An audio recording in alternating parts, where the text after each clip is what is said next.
So to talk about equilibrium, chemists and scientists use what's called the equilibrium constant. And I want to talk to you about how to describe an equilibrium constant, and we'll use this a lot in Chem 223. So let's assume that we have a system at equilibrium where big A and big B are reacting to make big C and big D. We're defining big C and D as products and big A and B as reactants. And little a, little b, little c, and little d, those are the reaction coefficients, the stoichiometric coefficients we talked about in Chem 221. So if you have this kind of reaction, then the equilibrium constant, which gets the symbol capital K, it's equal to products divided by reactants. And the products, you raise them to their stoichiometric powers, so little c and little d are applied to big C and big D. And in the bottom part, the reactant part, the reactants are also raised to their stoichiometric coefficients.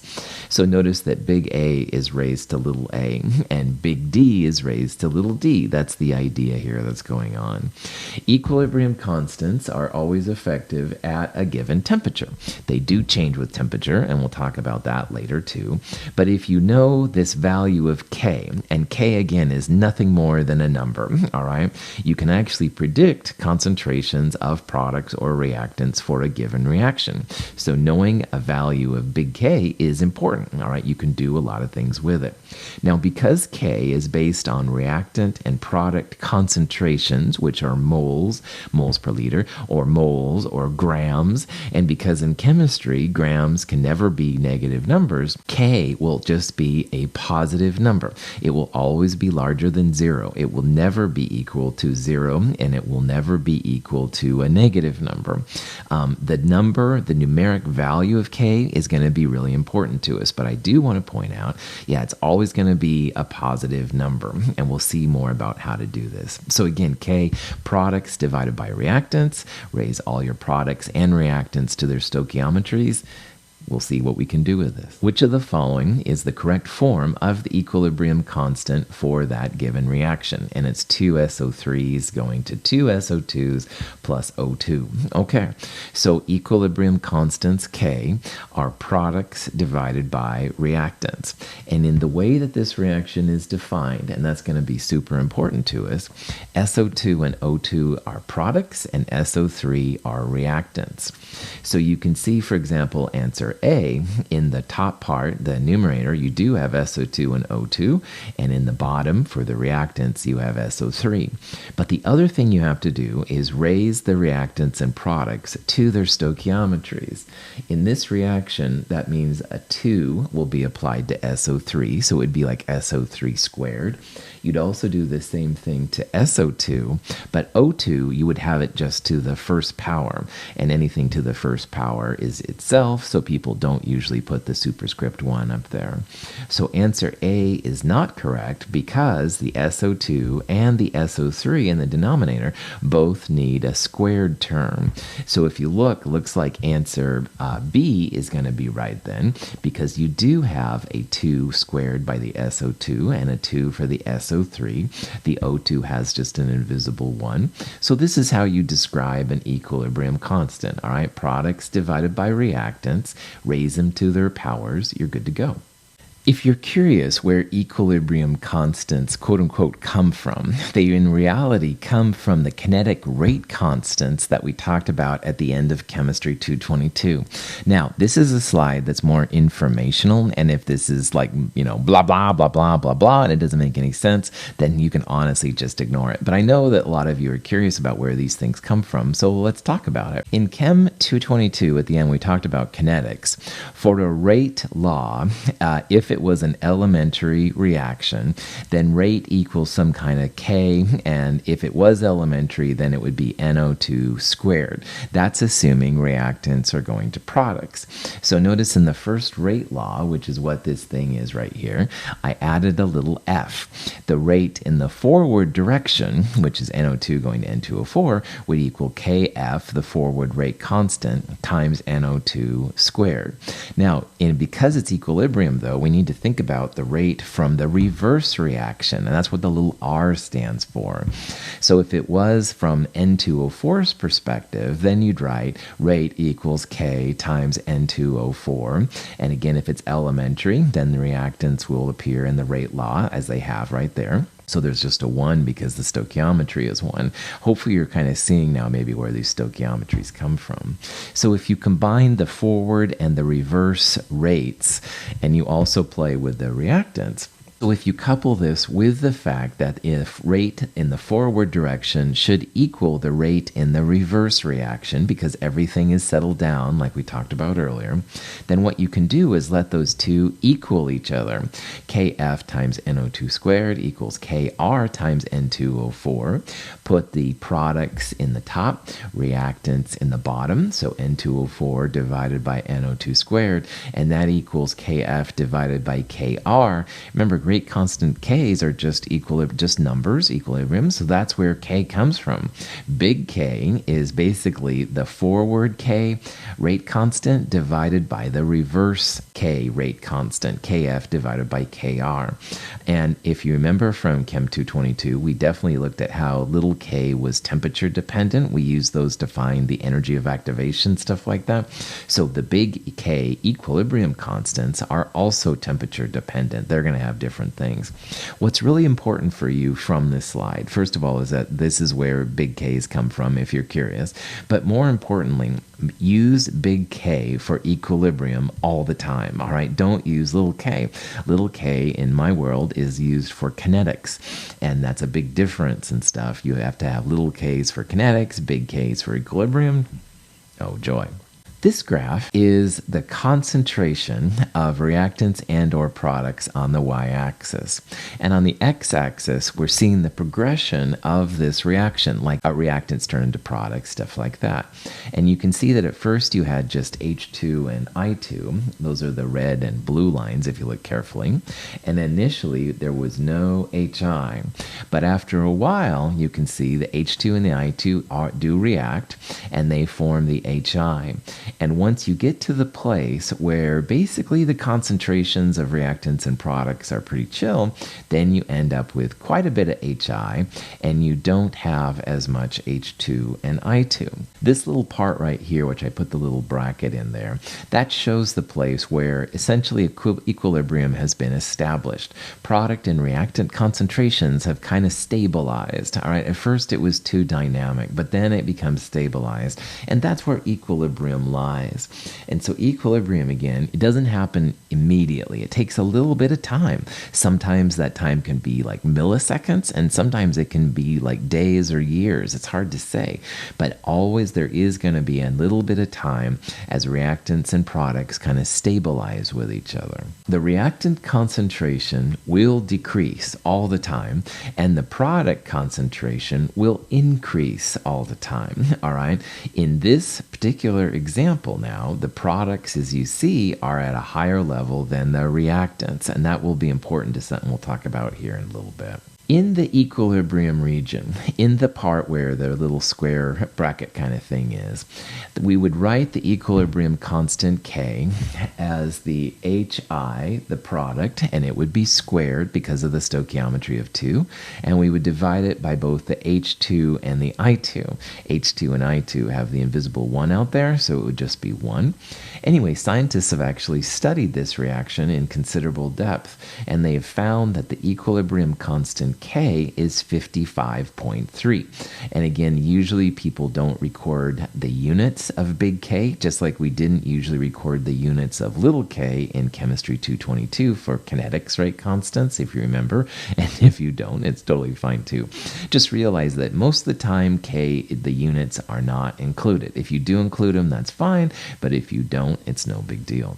Here's a reaction. NOCl is a fairly reactive compound. 2 of them will break down to 2 NOs and a Cl2.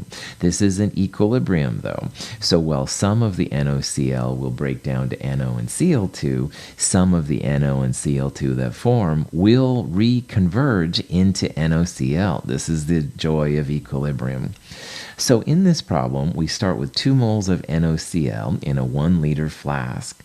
And at equilibrium, we calculate or find that the NO concentration is 0.66 moles per liter. We can use this information actually to calculate the value of K, okay? And K, remember, is just a number. It's going to be products divided by reactants. We have to describe what K is, but we also want to make sure that we use the equilibrium concentrations of products and reactants.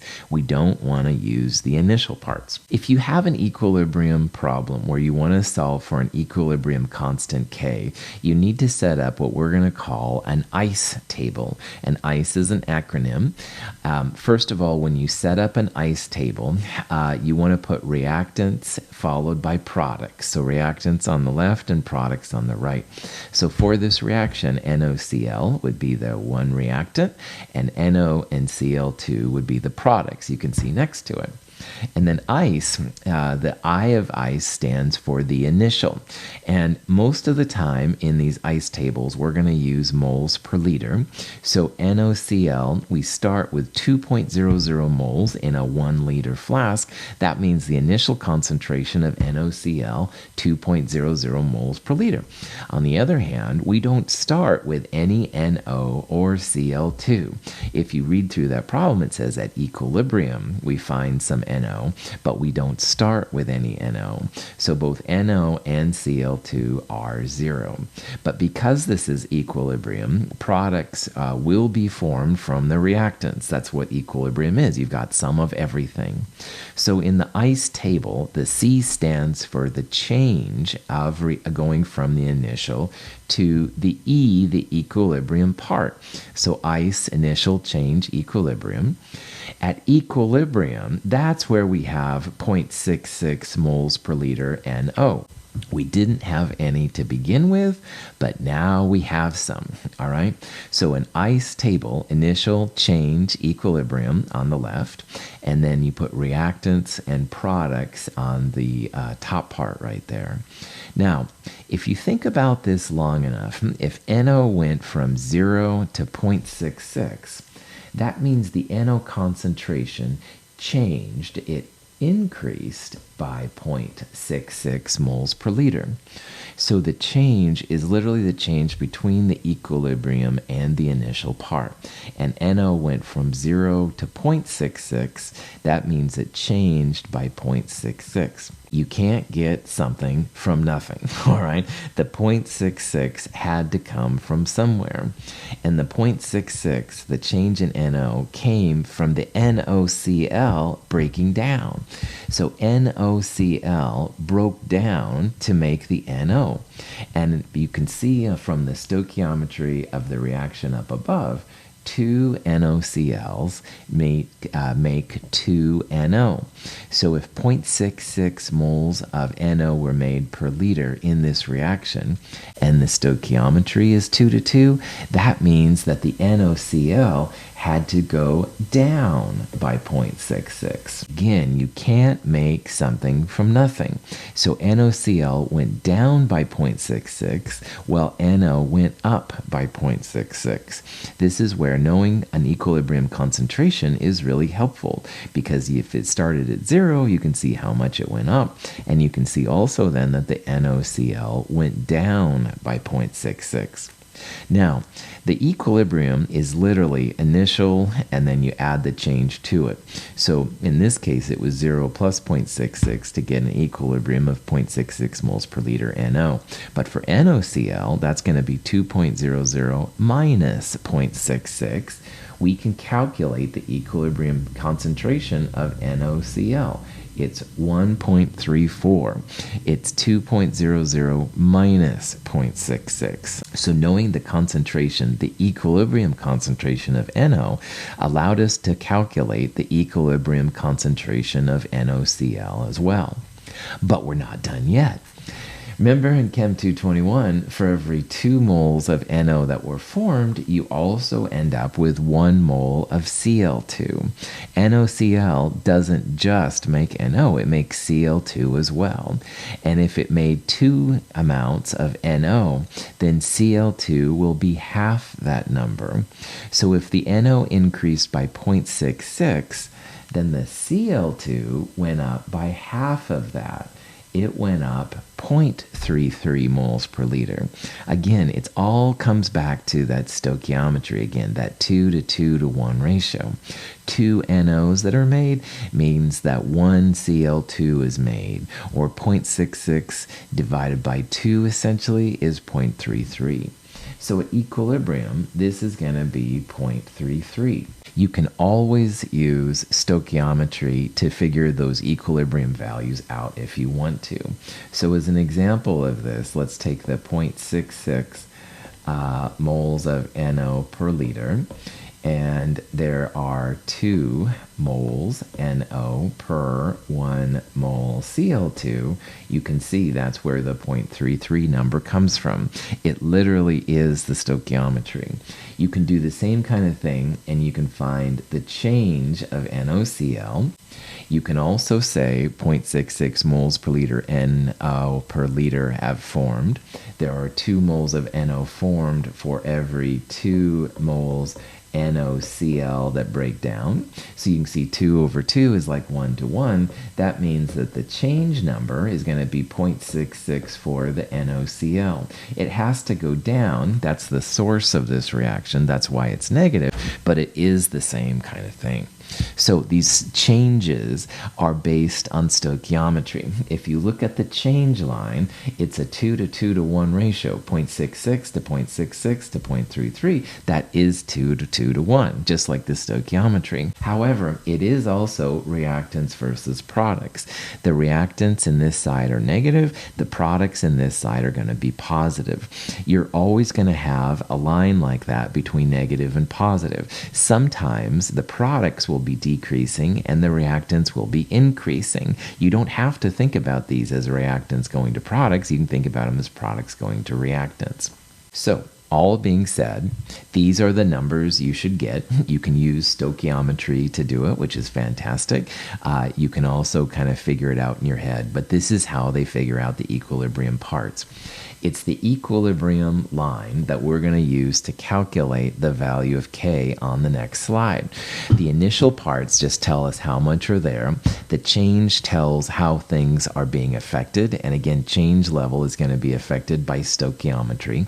And again, remember that one side will be negative and the other side will be positive. So the products here are positive and the reactant is negative. And then you can calculate the equilibrium concentrations, and those are the numbers we're going to throw in our value of K. In this reaction, K, products over reactants, K is going to be NO squared times Cl2, the products, divided by the reactant, NoCl, and we'll square that one as well. And again, we want these equilibrium concentrations in that K value. So it's going to be 0.66 for the NO, and we'll square it, times 0.33, the Cl2. We'll divide it by 1.34 squared. Throw that in your calculator. 0.080 is the equilibrium constant. Woohoo! So we introduced the ICE table, which is going to be really important to us in the next couple chapters. Initial change equilibrium. We saw how the change line is affected by the stoichiometry. So we're still using those balanced equations from Chem 221, just in a different way. And the equilibrium concentrations are the ones that go in the expression for K. And you can figure out then values of K from there, stuff like that. Good to go.